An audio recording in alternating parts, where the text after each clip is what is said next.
Hey guys, Dave here, and joining me to discuss Wolfenstein 2 is Tom Morgan. Hi Dave, how's it going? Yeah, not bad. So we recently got hold of some footage from a press event showcasing the brand new Wolfenstein title. This is from the Bethesda event, isn't it? Yeah, that's right. And so I guess the crux of this is to say, well, what format are we looking here? Do we know what the specifics are, or is it a bit up in the air right now? Okay, so this footage we didn't actually capture ourselves, and it was provided by Bethesda, so they didn't give any indication of what console or what platform in general this is running on. But there's kind of a few clues that suggest that it's more than likely to be PC. For example, at the event, the game was only playable on PCs using either Xbox One controllers or mouse and keyboard. And in terms of this footage itself, I pixel counted a variety of scenes and it just kept on coming up as native 1080p. Okay, that's interesting. So are we leaning towards PC being the format then? Yeah, we are, and I say that because if you look at Doom 2016 and the original Wolfenstein The New Order on Xbox One, then both of those games use a dynamic resolution, and very rarely do they actually hit a full native 1080p, whereas this is native 1080p 100% of the time. Okay, so this is giving us the best case scenario for the engine, I suppose, at its core. We're talking about the engine behind this, id Tech 6, I believe? Yep, that's right. That moves from the id Tech 5 we had on the last Wolfenstein. So to go through this and flash back to the original Wolfenstein, which came out how long ago? It was in 2014. So it's a fair ways away. 3 years ago, we've had Doom in between then and now, and what a beautiful game that was. But that was primarily based around tighter, narrow corridors, and this game seems to have gone for, well, in the opening segment here, it's a bit of a narrative twist, but we're going outside and there's bigger, sparser areas to explore. Beautiful lighting already right away. You can see the kind of evolution of the tech from Doom making its way to a brighter area. And yeah, I mean, the technology is handled not by John Carmack, of course. In this case, it's Thiago Souza. You know, we celebrated his work in our Doom tech analysis when that came out, and again, this seems to be holding up brilliantly. Yeah, it does. It looks great. What I find interesting behind it is just how much of a difference or improvement we're looking at compared to the first Wolfenstein game, and it's kind of shows you just how much better the visuals have progressed in the last 3 years when moving between titles and indeed between engines.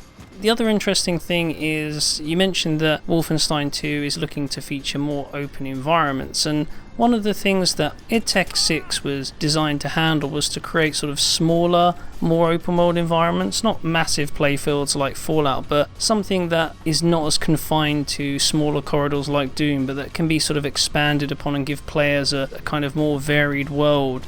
Right, but we still keep the kind of factors of the engine in place. So we've got the dynamic lighting and shadowing. There's, you know, the image quality has this sort of pristine look. I mean, obviously, if we're considering PC here, we're going to get the best case, and so we're going to get the top of the line post-processing with that. But, you know, 60 FPS also in this case, and you wouldn't really expect anything less from a console version either. And so, yeah, I mean, it's a very fluid, smooth-looking game all round.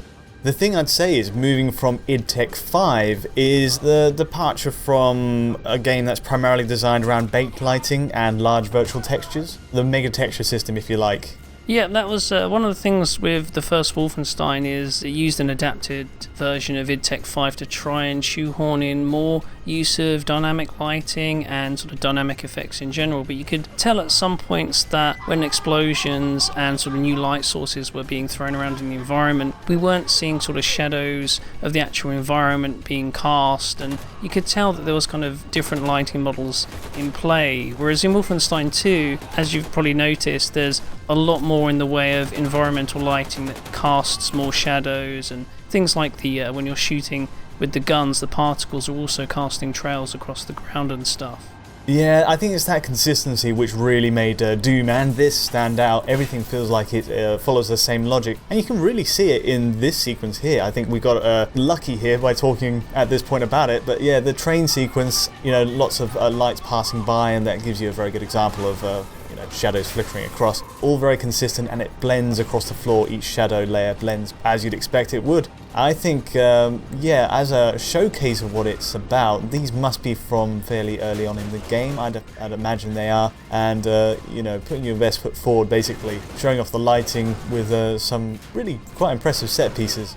And on that note, what do you reckon of the design of the levels in general? I mean, it's quite a different aesthetic from Doom, the grit and the sand and all that, but with that comes like a move to newer materials. Yeah, that's right. Compared to like the first Wolfenstein, you've still got more of a kind of, it's dark and gritty, but there's more of a sleek look compared to Doom in terms of sort of clean metallic surfaces, very angular buildings. But in terms of the way it's been rendered on screen, there's a switch to a fully physically based rendering pipeline with Wolfenstein 2, whereas in the original the kind of materials were designed by the artists and were kind of fixed. Whereas in this game, all the different surfaces, they react differently to depending what lighting's on screen. So, it just kind of, I guess, adds a more authentic or realistic feel to the way the environments are rendered. Now, we've talked about this before, but having physically based rendering in a game isn't such a standout point, just saying that. But there's varying levels of quality of physically based rendering, and that comes down to how it was achieved.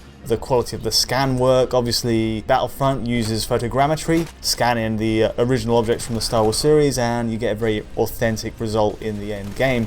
And here, being a completely fantastical, well, mostly fantastical premise, you can kind of see they can be a bit more, take more creative license in creating new materials and just building everything from scratch. But it still looks very convincing as a, you can say almost photorealistic at points, just because of the way the lighting works, and it just, it kind of all comes together, the artwork and the technology. Yeah, I think it gels together a lot better than in, say, the first Wolfenstein, because there's not as much of a kind of disconnect when you see certain effects. All the sort of lighting pipeline, the way the textures are displayed, and the effects work all kind of merge together very nicely. There's nothing that kind of feels out of place. Yeah, I know what you mean. And of course there's the post-effects pipeline, which Doom really nailed perfectly. I think my standout memory of that was the temporal AA, and a lot of the motion blur effects that went around that. It gave this very pristine, smooth image, no matter where you went, even on a console, in fact, where there was a dynamic res at play. And same here. I mean, I'm sure you could look close and there's maybe a slight hint of a flicker. I'm trying to catch it now on our preview window, but yeah, it's just a gorgeous image per frame. Everything looks kind of painterly.